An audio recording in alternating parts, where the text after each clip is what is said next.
Era uma manhã gelada de fevereiro, na região de Dnipropetrovsk, na Ucrânia. Em pleno inverno, com temperaturas abaixo de zero, o rio Chitomuk estava completamente congelado.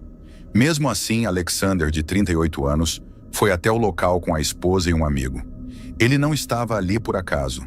Era dia de celebrar a Epifania Ortodoxa, uma tradição cristã em que os fiéis mergulham em águas geladas para simbolizar o batismo de Jesus. Como manda o costume, seu amigo cortou um buraco no gelo com uma motosserra.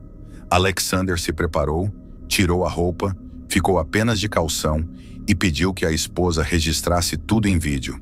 Com a câmera gravando, ele salta de cabeça na água escura, sem hesitar. O momento parecia um ritual bonito, emocionante. Mas o que acontece logo depois muda tudo.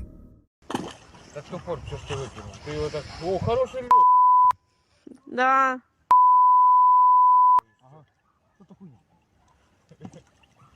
Так ти дивись, бо ти нирнеш, вони повилазять. І дивись, щоб тебе там не закрило обратно. Хороший лід, да? Если что, за руку меня схватишь. Ой, Боже, я не можу, бо як це холодно.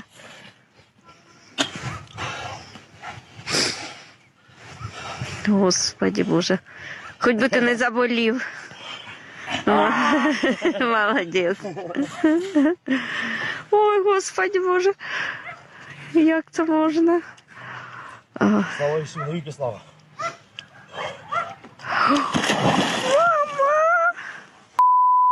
Боже, де він?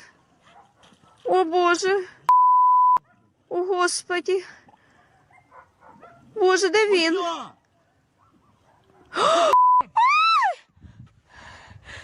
Де він? Де він? Де він? Сюди! Ой, Люша, не впади! Не впади, де він? Боже!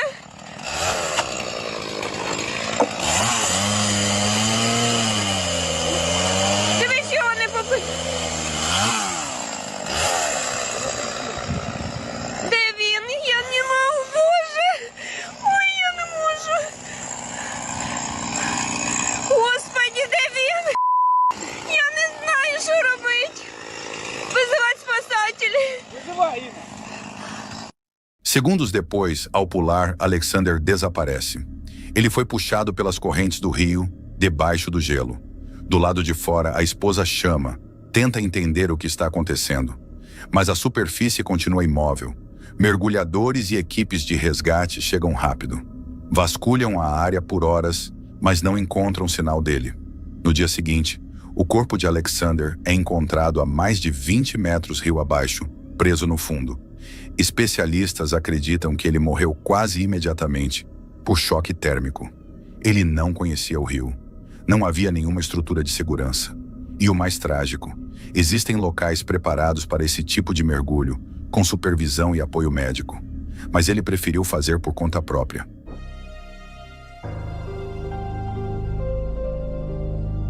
Esta história tem início no ambiente aparentemente tranquilo do retiro de aposentadoria Spanish Lakes Fairways, uma comunidade localizada em Fort Pierce, Flórida. Este local pitoresco, reconhecido por suas paisagens exuberantes e seu estilo de vida pacífico, proporciona aos moradores uma aposentadoria serena. Situada na costa leste da Flórida, Fort Pierce é uma cidade que se destaca por suas belas praias, sua herança cultural rica e, acima de tudo, por seu forte espírito comunitário. Nesse cenário encantador, os residentes de Spanish Lakes Fairways aproveitam diversas comodidades projetadas para tornar seus anos dourados mais prazerosos, como espaços de convivência e áreas de lazer. Para garantir a segurança e o bem-estar dos moradores, a comunidade desencoraja passeios com animais de estimação nas ruas, recomendando trilhas mais cênicas, como os belos lagos situados atrás de muitas residências.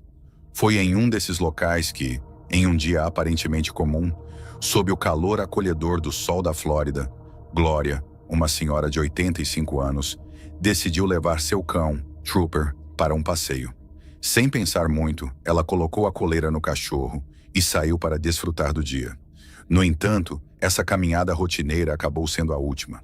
Câmeras de segurança registraram imagens perturbadoras que posteriormente viralizaram. O vídeo mostra Glória caminhando tranquilamente próximo à água, sem perceber a presença de um jacaré oculto no lago. O réptil, chamado Henry por alguns moradores, era uma criatura imponente e perigosa que espreitava sorrateiramente, seguindo Glória e seu cão, por mais de 30 metros, perfeitamente camuflado no ambiente aquático. De repente, o jacaré emergiu da água com um movimento rápido e preciso. Seu alvo inicial não era Glória, mas sim o pequeno Trooper. Em um ato instintivo de desespero, a idosa puxou a coleira do cachorro, conseguindo livrá-lo das garras da fera. No entanto, esse gesto heróico fez com que o predador voltasse sua atenção para Glória, enxergando nela uma presa ainda maior. Com uma força aterrorizante, o jacaré avançou sobre a senhora, transformando aquele dia ensolarado em um cenário de horror. O jacaré agarrou Glória pelo tornozelo e a arrastou para as águas escuras, enquanto seus gritos ecoavam pela comunidade. Os vizinhos, alarmados pelos sons angustiantes, correram para fora de suas casas, testemunhando o horror que se desenrolava diante de seus olhos. Em meio ao desespero, ligações frenéticas para o 911 transmitiam a urgência e o pânico do momento. "Meu Deus, o jacaré pegou ela!" exclamavam testemunhas, impotentes diante da cena terrível. Várias pessoas tentaram intervir, mas o predador não soltou sua presa. Ele manteve Glória submersa até que as autoridades finalmente chegaram ao local. Surpreendentemente, Trooper, o fiel cão de Glória, sobreviveu ao ataque, mas sua dona não teve a mesma sorte. Infelizmente, nada pôde ser feito para salvá-la, e sua morte foi confirmada ali mesmo. Pouco tempo depois, Henry, o jacaré, foi capturado e removido do local, sendo posteriormente sacrificado. O incidente gerou grande comoção na comunidade. Muitos moradores, cientes da presença de jacarés na região e até mesmo acostumados a dar nomes a alguns deles, começaram a questionar por que Glória se aproximou da água e por que não havia sinalização alertando sobre o perigo. A Flórida abriga uma população impressionante de jacarés. Estima-se que haja cerca de 1,3 milhões espalhados pelos 67 condados do estado. Esses répteis podem ser encontrados em praticamente todos os corpos d'água doce e, ocasionalmente, até mesmo em águas salgadas. Apesar de sua ampla presença, ataques a humanos são raros. No entanto, este caso em particular destacou os riscos de viver tão próximo a esses predadores. Após a tragédia, a família de Glória e os moradores da comunidade refletiram sobre a segurança da região e os cuidados necessários para evitar que outra tragédia acontecesse.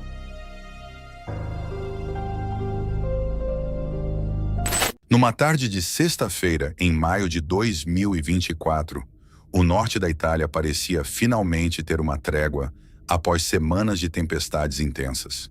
As chuvas fortes que castigaram a região cessaram abruptamente, permitindo que o sol brilhasse e atraísse moradores e visitantes para o rio Natisone, na cidade de Premariaco. Entre aqueles que decidiram aproveitar o dia estavam Patrícia, uma jovem de 20 anos, sua amiga Bianca, de 23, e o namorado de Bianca, Christian, de 25 anos. Dois deles eram de origem romena, enquanto Patrícia era estudante da Universidade de Belas Artes de Udine. Naquele dia, depois de concluir seus exames, Patrícia pediu permissão à mãe para ir até o rio com os amigos. Apesar de sua mãe ter alertado sobre um aviso meteorológico para chuvas fortes e tempestades perigosas, a jovem tranquilizou-a, garantindo que tudo ficaria bem. Sem saber do risco que corriam, o grupo seguiu para uma área do rio que frequentemente transborda, tornando-se extremamente perigosa. Um detalhe que desconheciam: entre risos e empolgação, chegaram ao local por volta das 13 horas. Enquanto caminhavam pelo leito seco do rio, entretidos em tirar selfies, a atmosfera mudou repentinamente. Nuvens escuras e ameaçadoras começaram a se formar no céu, e logo as primeiras gotas de chuva começaram a cair. O que começou como um leve chuvisco rapidamente se transformou em um aguaceiro torrencial. Dias antes, as tempestades já haviam elevado significativamente o nível do rio, e os moradores locais sabiam bem o quão rápido suas águas poderiam mudar. Infelizmente, o grupo não fazia ideia do perigo iminente e foi pego completamente de surpresa. Em questão de minutos, a chuva intensa fez o rio inchar e transbordar. O solo seco sob seus pés foi rapidamente engolido por uma correnteza furiosa. O nível da água subia velozmente, e os três amigos só puderam se segurar uns nos outros, tentando encontrar segurança. Patrícia, Bianca e Christian acabaram presos em um pequeno banco de seixos, a poucos metros da margem. Tão perto da segurança, mas já sem tempo para escapar. Naquele momento, ainda havia uma chance: atravessar a água na altura do peito e tentar chegar à margem. No entanto, o pânico tomou conta e eles hesitaram. Em questão de segundos, a correnteza ficou forte demais, tornando impossível qualquer tentativa de fuga. Em desespero, uma das jovens gritou por ajuda. Do alto de uma ponte próxima, bombeiros que haviam sido acionados deram instruções para que permanecessem juntos e fincassem os pés no solo para evitar serem arrastados. Os socorristas levaram 25 minutos para chegar até eles, mas, quando finalmente chegaram, a situação já era crítica. Posicionados na ponte, os bombeiros gritavam orientações, mas a força avassaladora da enxurrada foi impiedosa. A correnteza arrancou os três amigos do pequeno banco de seixos diante dos olhares horrorizados dos socorristas. Numa tentativa desesperada de resgatá-los, os bombeiros correram rio abaixo, lançando uma corda presa a um guindaste na esperança de que algum deles conseguisse agarrá-la. Mas, tragicamente, nenhum deles conseguiu alcançar a corda, sendo rapidamente engolidos pelas águas furiosas. Prendi la corda! Prendi la corda! Dai, Andato. Dio cane. Na manhã de sexta-feira, o grupo foi oficialmente dado como desaparecido. O incidente aconteceu na vila de Premariaco, no norte da Itália, uma região que estava sob alerta amarelo para inundações. A área do rio Natissone onde eles estavam era conhecida por transbordar rapidamente e por isso era considerada perigosa. Quando chegaram, o rio parecia calmo, mas em questão de minutos eles ficaram presos e logo depois foram arrastados pela correnteza. Num instante, desapareceram completamente. Nos dias seguintes, uma grande operação de busca foi realizada, envolvendo drones, barcos e mergulhadores que vasculharam o rio em busca de qualquer sinal do trio. A comunidade se uniu em um esforço coletivo, torcendo por um milagre. Em meio às buscas, foi encontrada uma bolsa contendo o celular que eles usaram para pedir ajuda. O resgate continuou e no dia 3 de junho, os corpos de Patrícia e Bianca foram localizados a cerca de 1 quilômetro do local onde tudo aconteceu. 20 dias depois, em 23 de junho de 2024, Christian também foi encontrado, encerrando de forma trágica essa dolorosa espera. Um dos socorristas comentou que apenas alguns metros de água os separavam da margem. Se não tivessem entrado em pânico, talvez tivessem conseguido escapar a tempo. A perda de Patrícia, Bianca e Christian serve como um triste lembrete de como um dia aparentemente comum pode, de repente, se transformar em uma grande tragédia.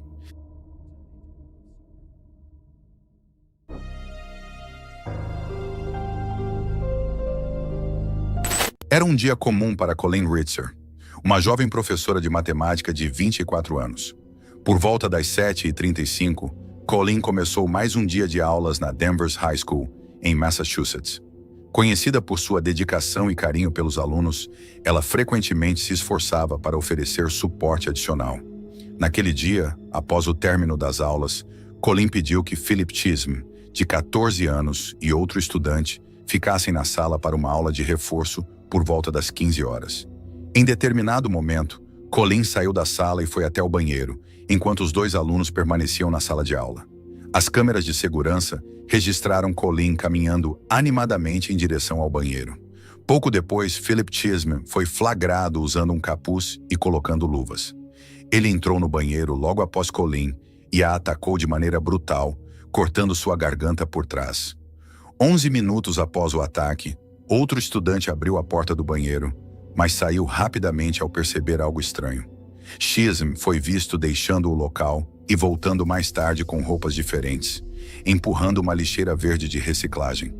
As câmeras de segurança também o capturaram, arrastando a lixeira para fora da escola e pela rua. Mais tarde, ele retornou à escola e trocou de roupa novamente. Quando Chisholm não voltou para casa, seus pais registraram um boletim de ocorrência de desaparecimento. Pouco depois, Colleen também foi dada como desaparecida. Já era madrugada quando a polícia localizou Philip caminhando por uma rodovia. Durante a abordagem, os policiais encontraram com ele e o questionaram sobre a origem do sangue em seus pertences. Quando questionado pelos policiais sobre a origem do sangue encontrado em seus pertences, Philip Chisholm respondeu apenas com a palavra menina. Horas depois, a polícia realizou uma busca nos arredores da escola e encontrou o corpo de Colleen Ritzer escondido sob folhas em uma área de bosque próximo. Philip Chisholm foi acusado como adulto pelos crimes de homicídio, abuso e roubo agravado, apesar de ser um infrator juvenil. Ele foi condenado a uma pena mínima de 40 anos de prisão. Até hoje, Chisholm nunca revelou ou justificou os motivos por trás desse ato tão brutal e sem sentido.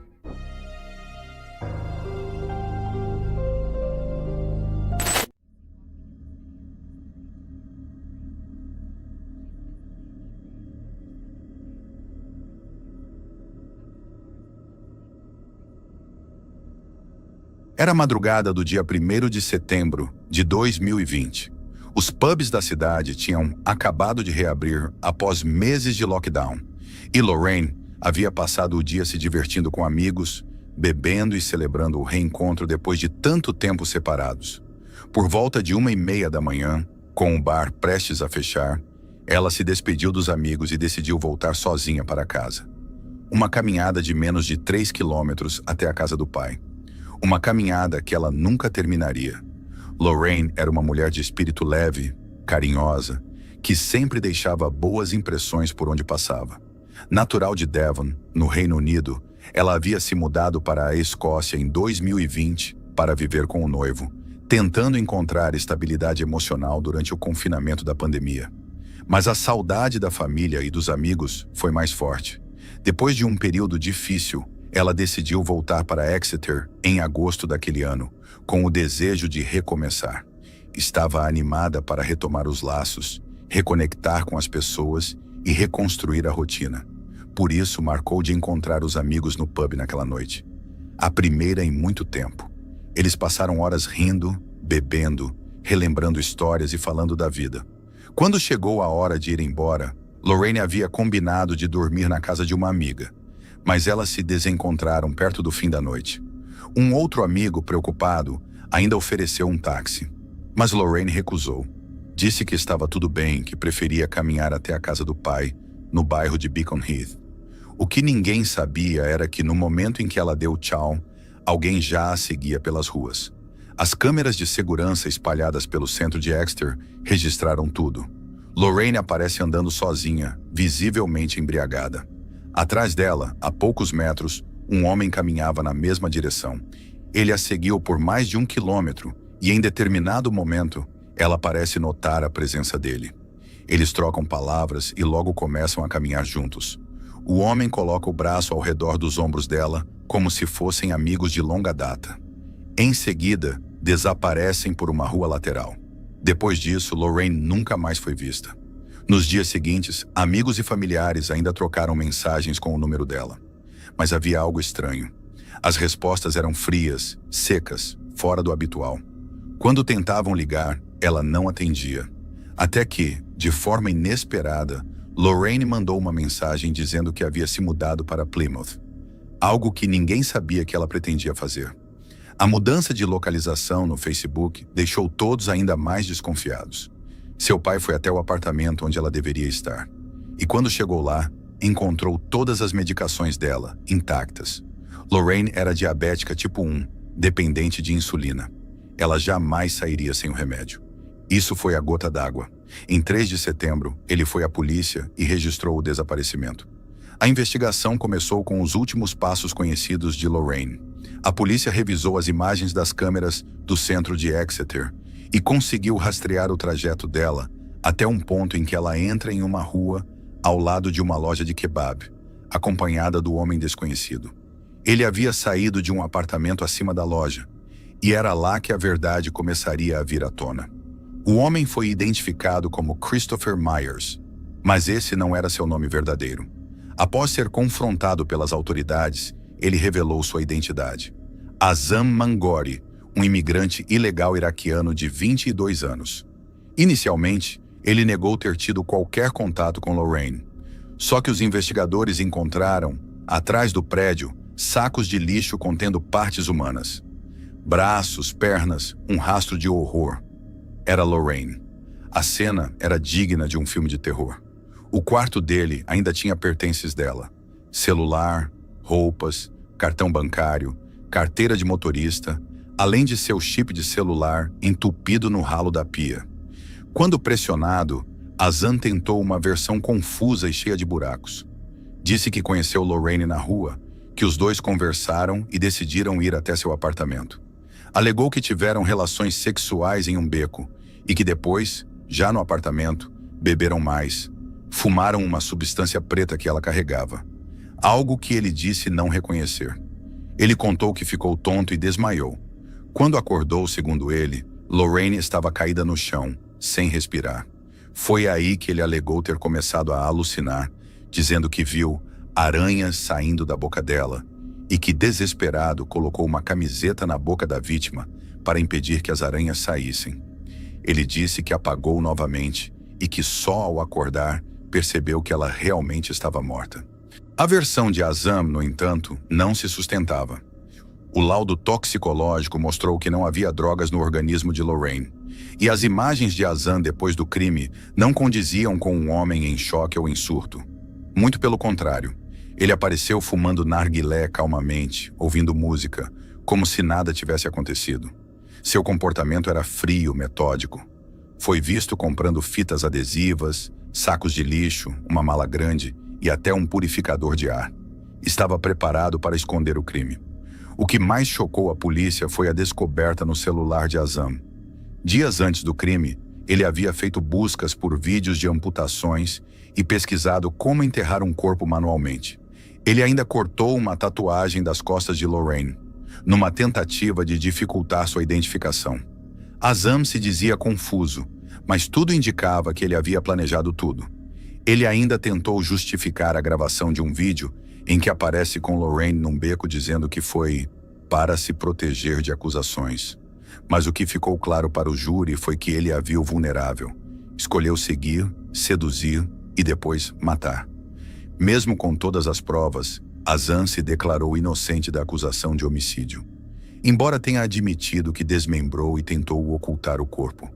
No tribunal, a promotoria mostrou Azam como um assassino frio que agiu por fantasia. Ele tentou contratar acompanhantes naquela noite e, ao cruzar com Lorraine, viu uma vítima em potencial. Ela estava embriagada, andando sozinha, completamente indefesa. O júri não teve dúvidas. Azam Mangori foi condenado por assassinato e sentenciado à prisão perpétua com um mínimo de 20 anos antes de poder solicitar liberdade condicional. Durante a sentença, o juiz descreveu Lorraine como uma jovem brilhante, cheia de vida, que teve a existência brutalmente interrompida por alguém cruel e manipulador. Nos vídeos que registraram os últimos momentos de Lorraine, é impossível não sentir um arrepio. Ali está uma mulher voltando para casa, acreditando que sua noite apenas estava chegando ao fim. Mas atrás dela, sorrateiramente, caminhava seu destino.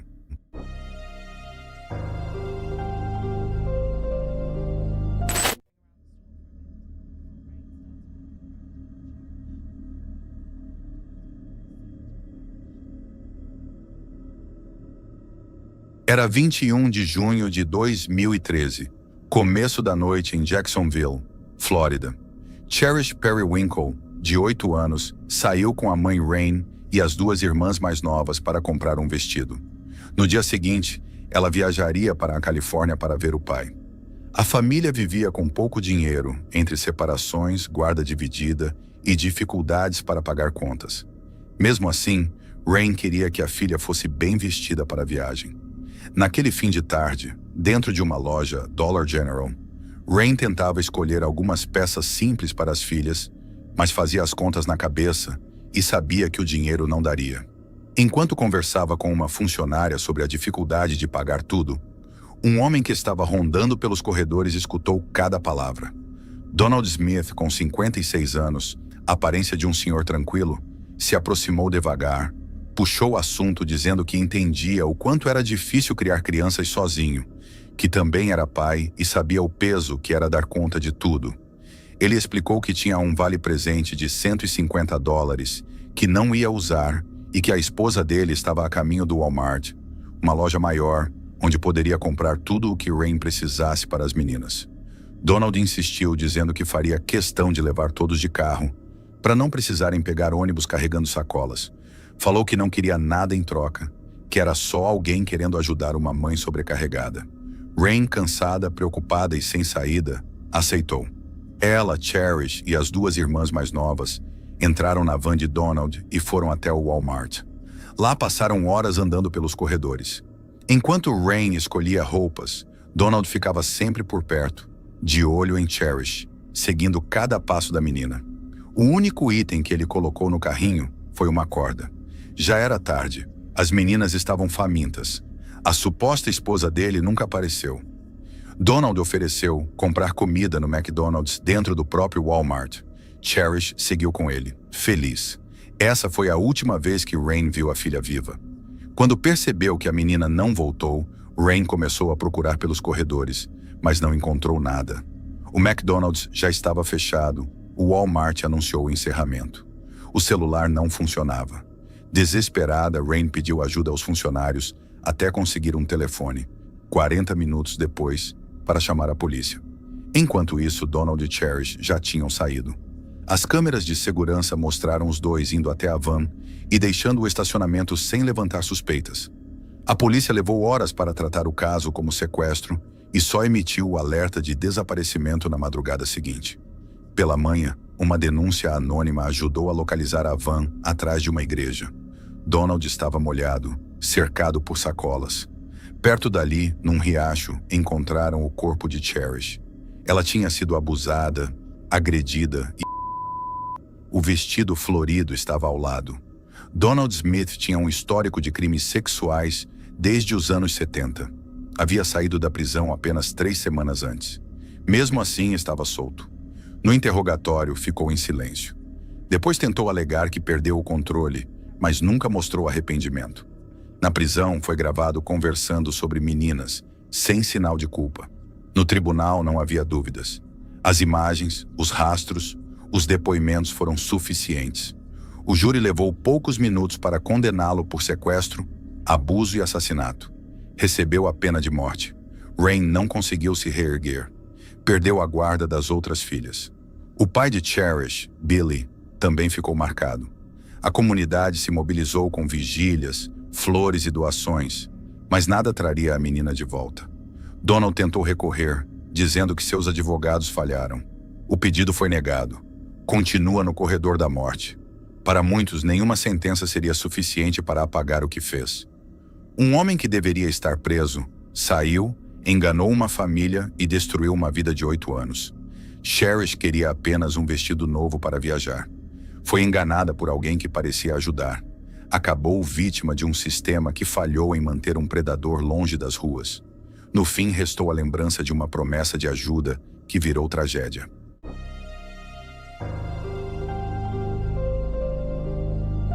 Esse aí é o Aaron, e essa é a Denise. 2 profissionais da saúde, namorando, morando juntos numa cidade tranquila da Califórnia. Vida comum, rotina normal, nada que chamasse atenção. Mas eles não faziam ideia do que estava por vir. Em pouco tempo, os dois estariam no centro de uma das histórias mais malucas e mais mal interpretadas dos últimos anos. Uma história tão absurda que ninguém acreditou, nem mesmo a polícia. Denise Huskins era fisioterapeuta, uma mulher tranquila, com uma vida comum, sem histórico de problemas. Já Aaron Quinn, também fisioterapeuta, era seu namorado. Eles moravam juntos em Vallejo, na Califórnia, e levavam uma vida estável como qualquer casal normal. Mas apesar da aparência de relacionamento perfeito, havia tensão nos bastidores. principalmente depois que Denise descobriu mensagens de Aaron tentando reatar com a ex. Mesmo assim, seguiam juntos. Só que na madrugada de 22 de março de 2015, a vida dos dois ia virar de cabeça para baixo. Durante a madrugada, Aaron foi despertado por uma luz branca e intensa em seu rosto.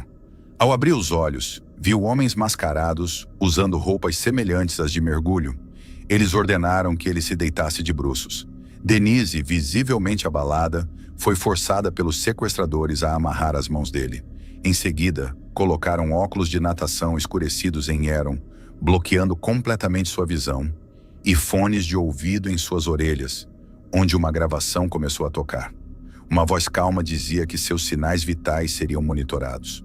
Logo depois, ele sentiu algo apertar seu braço, como se estivessem medindo sua pressão arterial. Tudo parecia parte de algum experimento estranho. Após esse procedimento, Aaron foi levado para o sofá da sala. Denise, por outro lado, foi levada para um dos quartos da casa. Ainda consciente, Aaron conseguiu ouvir a conversa entre os sequestradores. Um deles mencionou que havia algo errado. A verdadeira vítima deveria ser outra pessoa. A ex-namorada de Aaron, que havia morado naquela casa anteriormente. Pouco depois, os criminosos disseram que exigiriam $15 mil de resgate para libertar Denise e alertaram que colocariam uma câmera vigiando Aaron. Disseram que, caso ele tentasse fugir ou saísse do campo de visão, Denise seria morta. Aaron então escutou o som de um carro sendo ligado e saindo da garagem. Ouviu o barulho da porta, os passos e teve a certeza de que Denise estava sendo colocada dentro do veículo. Aquele foi o último som que conseguiu registrar. Minutos depois, o efeito do sedativo se intensificou e ele finalmente apagou. Na manhã seguinte, Aaron acordou desorientado. Ainda sob o efeito do sedativo, percebeu que estava sozinho na casa. Ao olhar ao redor, notou algo estranho. Uma linha vermelha havia sido traçada no chão, ao redor do sofá onde ele estava, como se delimitasse a área em que ele deveria permanecer. No teto, uma câmera apontava diretamente para ele. Pouco tempo depois, recebeu um e-mail dos sequestradores. A mensagem era clara. Exigiam $15 mil de resgate para libertar Denise. O aviso também incluía uma ameaça direta. Se ele saísse da área marcada ou tentasse fugir, ela seria morta. Assustado, Aaron entrou em contato com o banco para verificar quanto poderia sacar. Descobriu que só teria acesso a $3.500. Respondeu ao e-mail informando que só conseguiria transferir $3.500 naquele momento. Após isso, não obteve mais resposta dos sequestradores. O silêncio aumentou ainda mais o desespero. Sem saber o que fazer e com medo de estar sendo vigiado, Aaron passou horas hesitando. Mas à medida que o tempo passava e nenhuma nova mensagem chegava, percebeu que a única opção era pedir ajuda. Mesmo correndo o risco de colocar Denise em perigo, ele decidiu ligar para a polícia. Após o chamado à polícia, Aaron foi imediatamente interrogado pelas autoridades. Relatou com detalhes tudo o que lembrava. A luz intensa em seu rosto, os homens mascarados com roupas de mergulho, o momento em que Denise foi forçada a amarrá-lo, os óculos escurecidos, os fones de ouvido com a gravação sobre sinais vitais, o medidor de pressão, o sedativo, o som do carro saindo da garagem com Denise dentro. Contou também sobre a linha vermelha no chão, a câmera e o e-mail exigindo os $15 mil de resgate. Mas os investigadores começaram a encontrar inconsistências. Eles o questionaram sobre o tempo que demorou para acionar a polícia. Sugeriram que, nesse intervalo, ele poderia ter tido tempo para ocultar o corpo de Denise. Informaram que havia sangue encontrado dentro da casa e que lençóis haviam desaparecido. Aaron insistiu que não havia feito nada de errado. Reafirmou que Denise tinha sido sequestrada e que ele havia ficado imobilizado, vigiado e ameaçado. Os policiais também o questionaram sobre seu relacionamento anterior. Ao investigarem a ex-namorada de Aaron, descobriram que eles ainda mantinham contato frequente, inclusive com mensagens recentes nas quais ele afirmava ainda gostar dela. Denise teria visto essas mensagens antes do desaparecimento. Confrontado com essas informações, Aaron confirmou tudo. A partir desse ponto, o foco da investigação mudou. Os policiais passaram a considerar a possibilidade de que Aaron teria forjado toda a história do sequestro. Talvez por vingança, talvez por ciúmes. Ele foi submetido a um teste de polígrafo e falhou drasticamente. Isso só aumentou as suspeitas. Durante o novo interrogatório, os investigadores o pressionaram fortemente. Disseram que ele era frio, calculista, que havia matado Denise e se livrado do corpo. Aaron continuou afirmando sua inocência, dizendo que tudo o que contou era verdade. Mas nada do que dizia parecia convencer os agentes. Cerca de 31 horas após o desaparecimento de Denise, o caso já havia ganhado repercussão nos noticiários locais. Foi então que um jornalista recebeu um áudio anônimo. Nele, uma mulher dizia ser Denise, afirmava que havia sido sequestrada e que estava viva. O jornalista, sem saber se o material era verdadeiro, decidiu encaminhá-lo imediatamente para os investigadores. A polícia, por sua vez, chamou os pais de Denise para ouvir o áudio. Ao reconhecerem a voz da filha, os pais entraram em estado de choque e, ao mesmo tempo, alívio. A voz era inegavelmente dela. A partir daquele momento, os investigadores passaram a reconsiderar a hipótese de que Denise realmente tivesse sido sequestrada.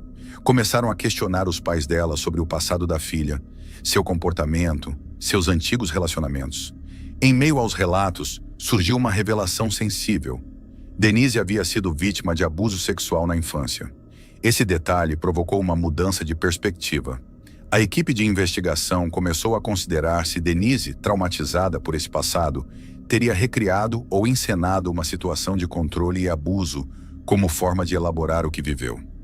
Uma teoria inesperada ganhou força entre os agentes, mas foi nesse ponto que o inesperado aconteceu.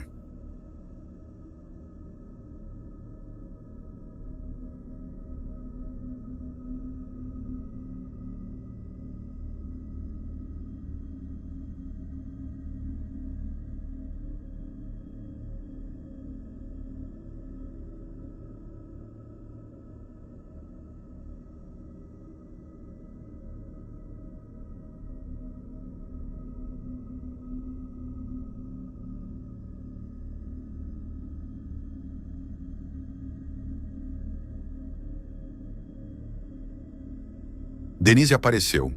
Ela entrou em contato com o pai e disse que estava a caminho de sua casa. Rapidamente, a mídia e os investigadores se mobilizaram. O que realmente havia acontecido? Como ela havia sido libertada? E por que não queria falar com a polícia? Agora, voltando ao momento que ela foi sequestrada, ela relatou que, ainda durante a noite do sequestro, foi vendada com os mesmos óculos de natação, escurecidos que haviam usado em Aaron, teve as mãos amarradas e foi colocada no porta-malas de um carro.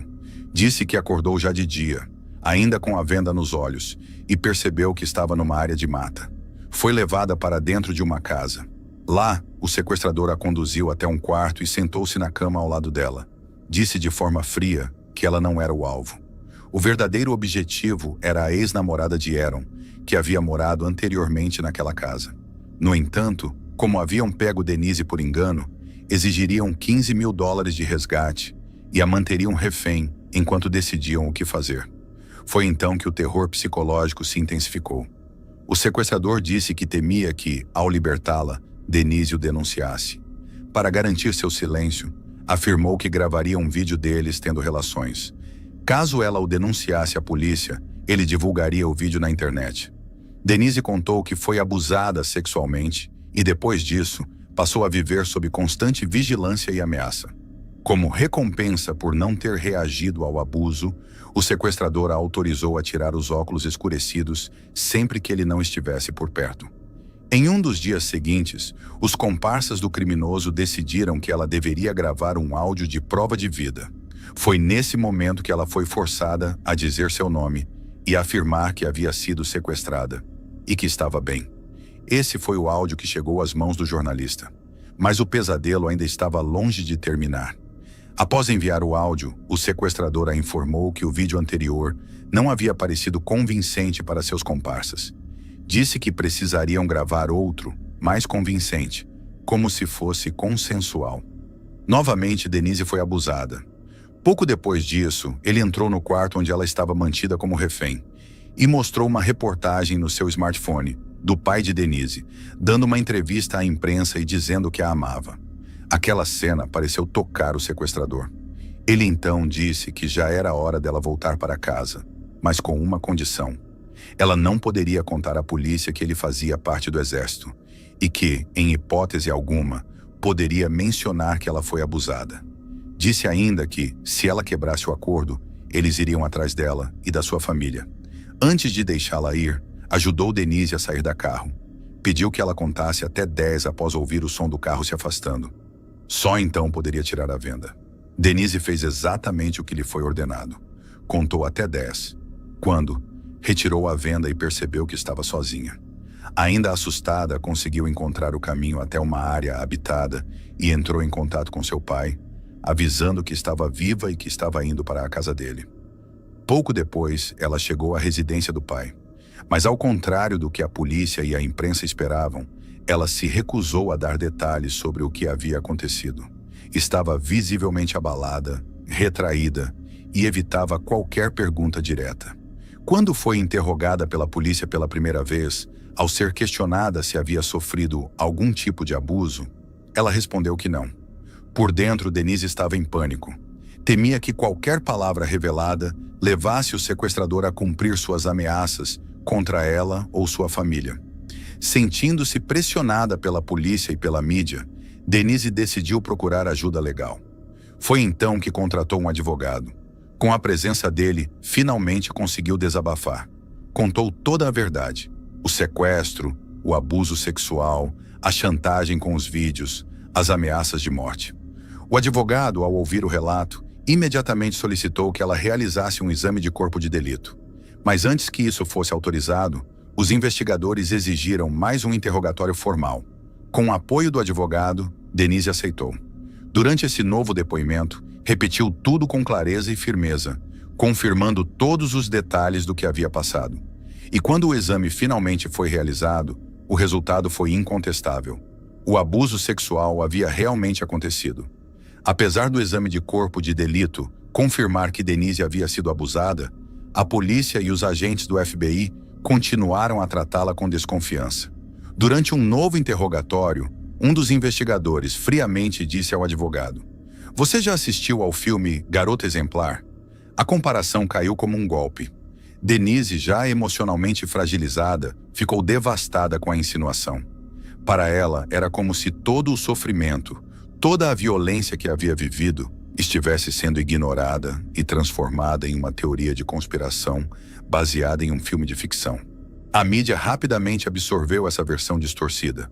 Começaram a surgir manchetes sugerindo que o sequestro de Denise poderia ter sido forjado, que talvez tudo tivesse sido uma armação para se vingar de Aaron, depois de descobrir que ele ainda mantinha contato com sua ex-namorada.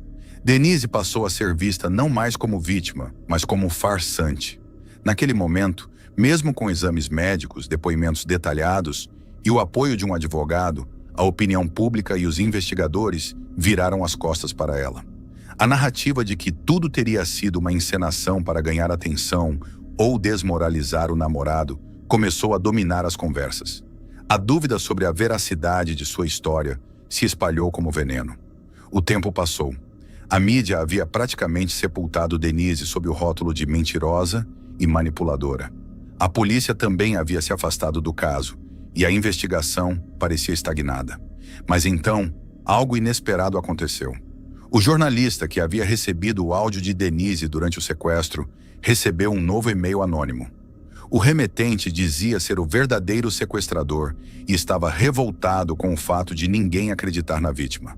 Anexo à mensagem, ele enviou uma foto de uma arma falsa acoplada a uma lanterna e laser usada durante o sequestro, exatamente como Denise havia descrito.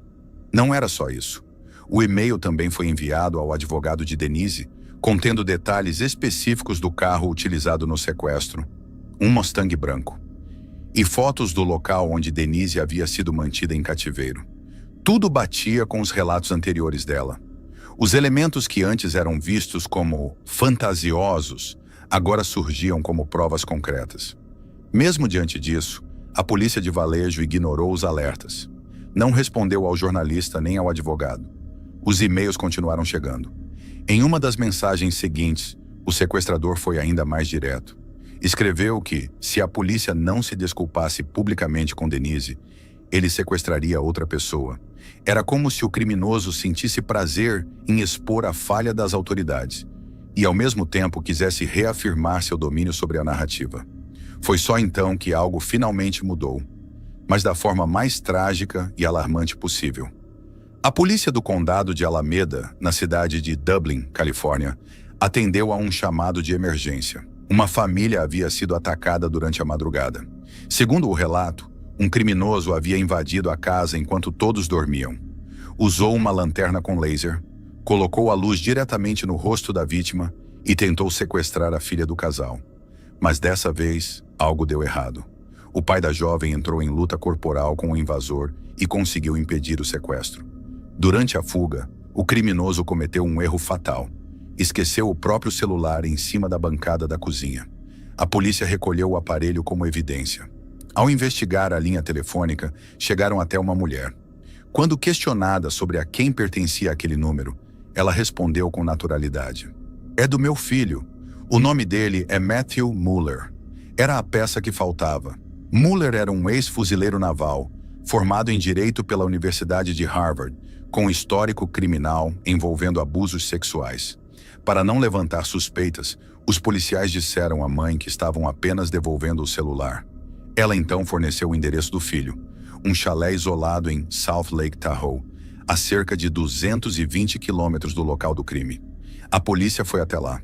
Ao revistar a propriedade, encontraram abraçadeiras plásticas, fita adesiva, seringas com sedativos e uma arma falsa com laser e lanterna acoplados, exatamente como Denise e Aaron haviam descrito.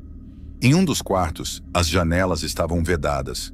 O banheiro guardava seringas e remédios, e do lado de fora, estacionado, estava o Mustang branco mencionado nos e-mails do sequestrador.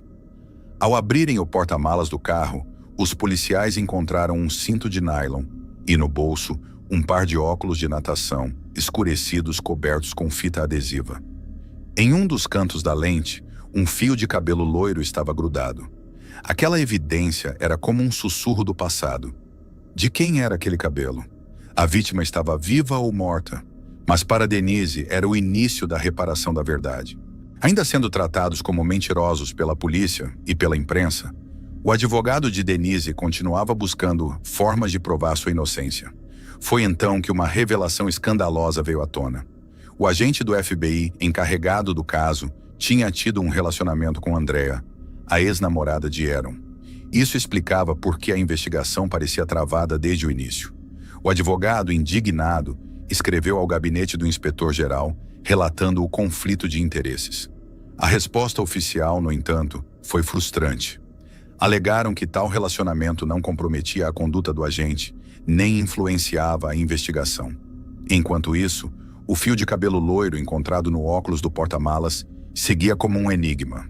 Uma das investigadoras do caso começou a desconfiar de uma ligação entre os dois crimes e lembrou de um caso anterior conhecido como o sequestro da garota exemplar de Valejo. Ao pesquisar mais a fundo, descobriu que naquele crime o sequestrador havia usado exatamente os mesmos métodos. Vendava as vítimas com óculos de natação escurecidos, utilizava uma arma de brinquedo com lanterna e laser e as amarrava com abraçadeiras plásticas. A semelhança era impossível de ignorar. Imediatamente ela tentou contato com a polícia de Valejo, mas foi ignorada diversas vezes. Só depois de insistir muito conseguiu ser atendida e soube que o caso havia sido transferido para o FBI. Ao falar com um agente, ela enviou todas as provas. A arma falsa com lanterna, os óculos com o fio de cabelo e as descrições idênticas das vítimas. Foi só então que o FBI percebeu o erro que haviam cometido ao descreditar Denise. O detalhe que chamou a atenção de todos foi a foto da arma enviada por e-mail ao jornalista. Exatamente a mesma arma que estava no chalé de Matthew Mueller. Com todas essas evidências conectadas, o FBI foi obrigado a reabrir o caso. Pouco depois, o advogado de Denise recebeu informações adicionais que apontavam para Mueller como o autor dos dois crimes. Com todas as provas em mãos, Mueller foi finalmente levado a julgamento.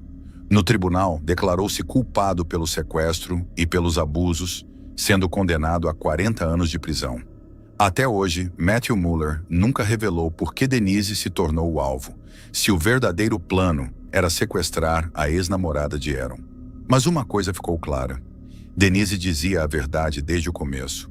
Após tanta negligência, Denise e Aaron processaram o Estado por danos morais e emocionais. O acordo judicial foi fechado em 2,5 milhões de dólares.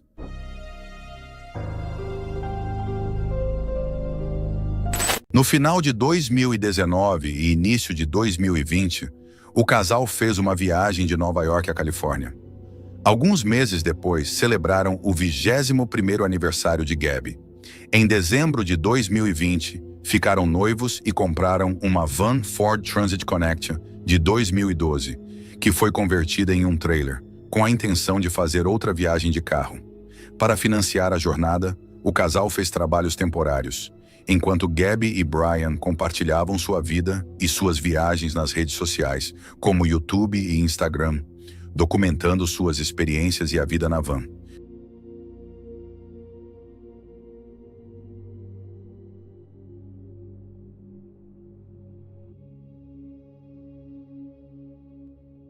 Abby e Brian pareciam viver uma vida dos sonhos, um jovem casal apaixonado que seguia seus ideais de viagem.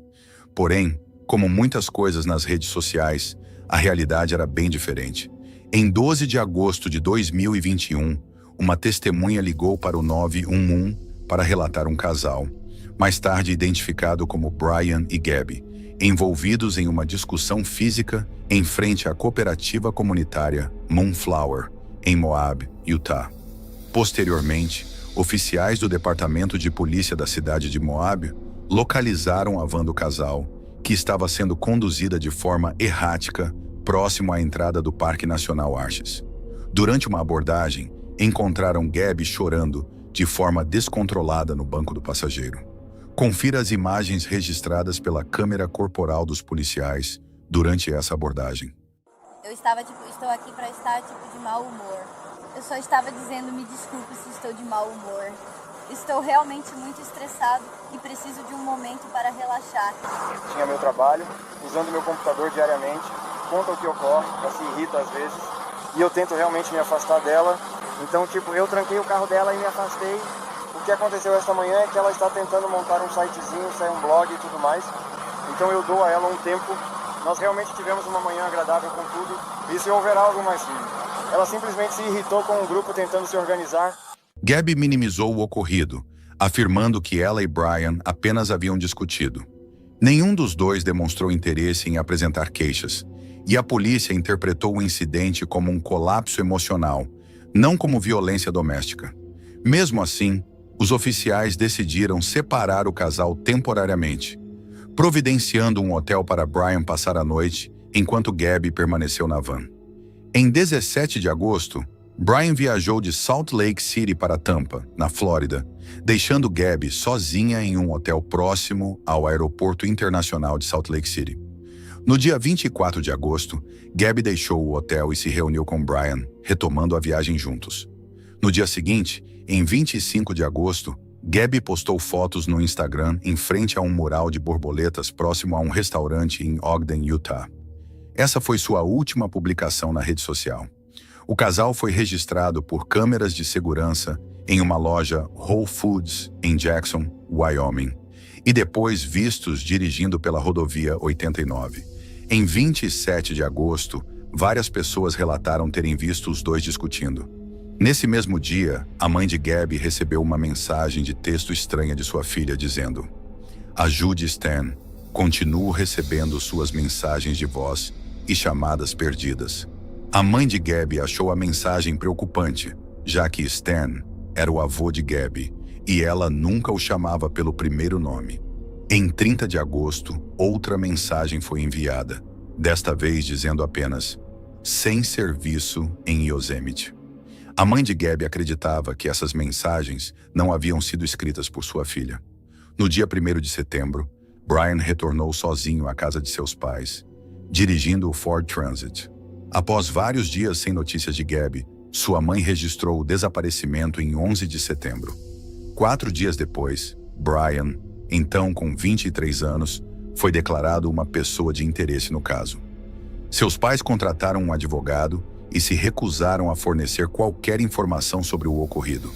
Infelizmente, em 19 de setembro, os restos mortais de Gabby foram encontrados na área de acampamento dispersa do Riacho Spread, em Wyoming. Ela apresentava ferimentos contundentes na cabeça e no pescoço, tendo sido estrangulada manualmente.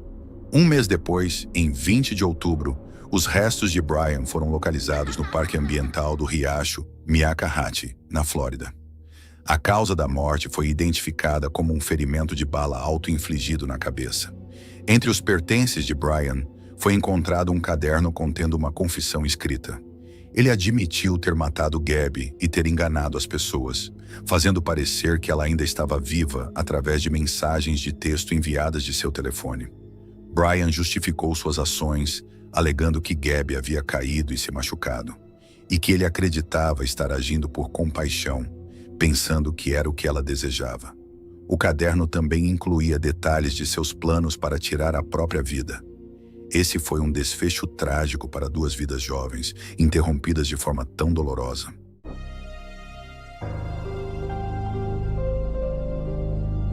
No dia 12 de novembro de 2022, a área de caminhada Limanchik, em Abadan, no sul da Rússia, estava repleta de energia, com visitantes e motociclistas ansiosos por novas aventuras.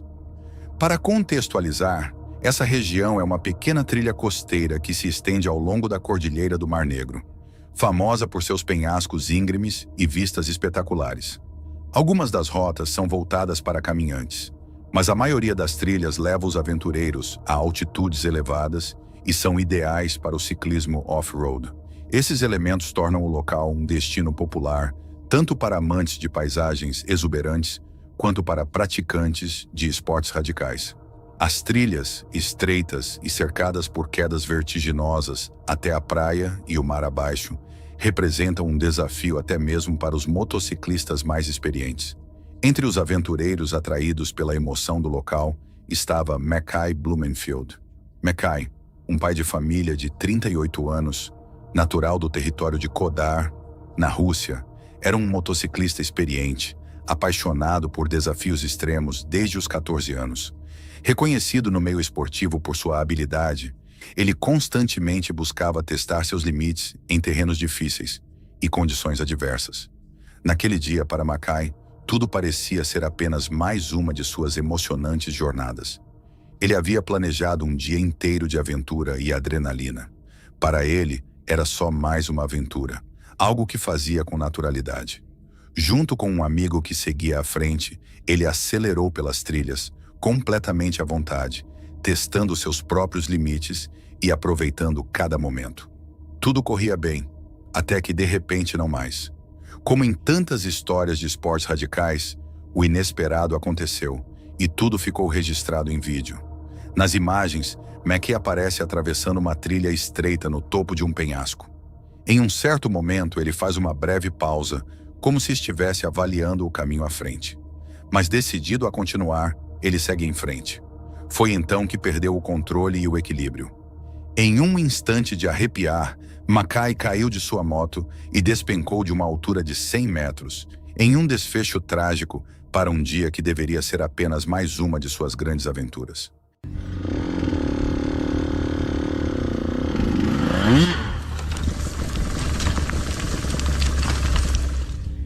Mackay morreu no impacto, e a notícia de sua morte causou um choque na comunidade esportiva. Sua partida foi um lembrete brutal do quão perigoso esse esporte pode ser. Esses pilotos vivem a adrenalina todos os dias e, às vezes, acabam se esquecendo de que acidentes podem acontecer com qualquer um deles. É um alerta forte para valorizar cada momento, porque, como dizem, basta um deslize, um pequeno erro, e tudo pode mudar. Sua esposa, Julia, agora viúva, e seus filhos ficaram devastados com a perda repentina. Em meio à dor, Julia expressou sua profunda tristeza e incredulidade sobre o acidente, dizendo: "Ele amava esportes radicais e tinha tanta experiência. Sabia pilotar como ninguém. Não faço ideia de como isso pôde acontecer. O caso de Mac reforça o quão tênue é a linha entre buscar emoção e manter a segurança. Ele conhecia os riscos, mas seguiu sua paixão com determinação. E embora haja um certo consolo em saber que ele partiu fazendo o que amava, sua ausência deixou um vazio enorme para sua esposa e seus filhos, que agora precisam seguir sem ele.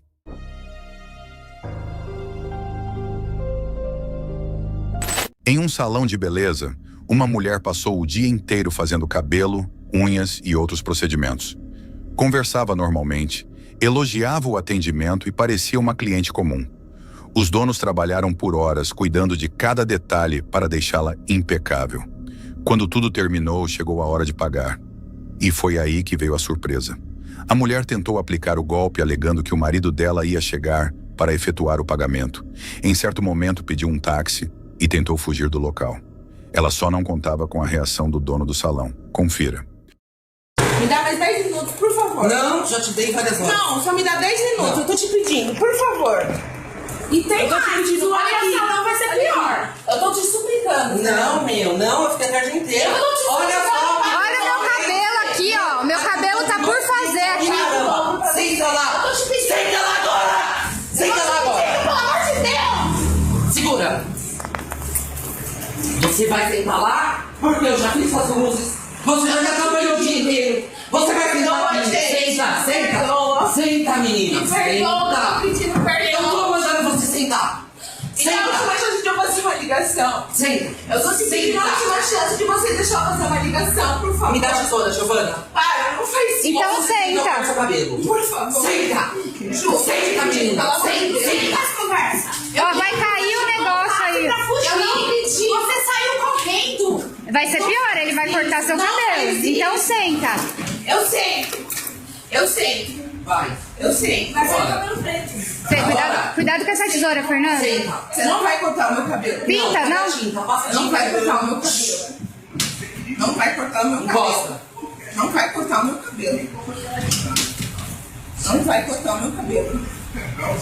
Não vai cortar. Dá essa tesoura aqui, Fê.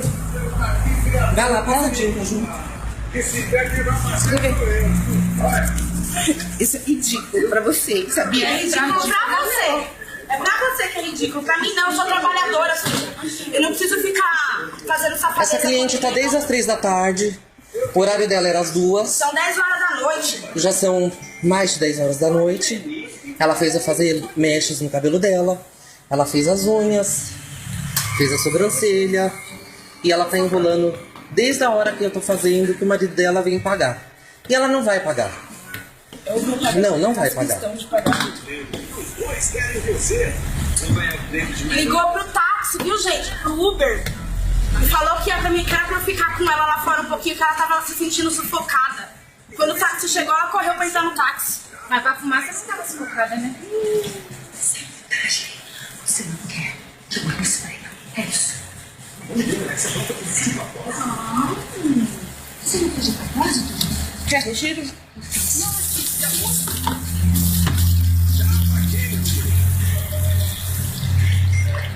Isso aqui é pra você aprender a não ser safada. Mas eu vou fazer questão de vir aqui pagar você, Tá? Juliana. Pra você. E eu vou receber, porque eu não sou trouxa. Vou fazer questão de Eu não vir sou pagar palhaça. você. Vou fazer questão, mas vou pagar o dobro pra você, Juliana. Aproveita e paga o meu também, que eu não consegui fazer. Após tentar fugir e pedir mais tempo para pagar, a mulher acabou surpreendida. Cansado da enrolação, o dono do salão decidiu agir de outra forma. Pegou o material e começou a remover as luzes que tinha acabado de fazer no cabelo dela, além de apagar o esmalte das unhas. Tudo aconteceu ali mesmo, diante das câmeras e dos outros clientes que assistiam sem acreditar. O vídeo rapidamente se espalhou nas redes sociais e gerou uma grande discussão. Uns disseram que o dono fez o certo, outros acharam que ele exagerou. E você, o que acha? O dono do salão agiu certo ou passou dos limites?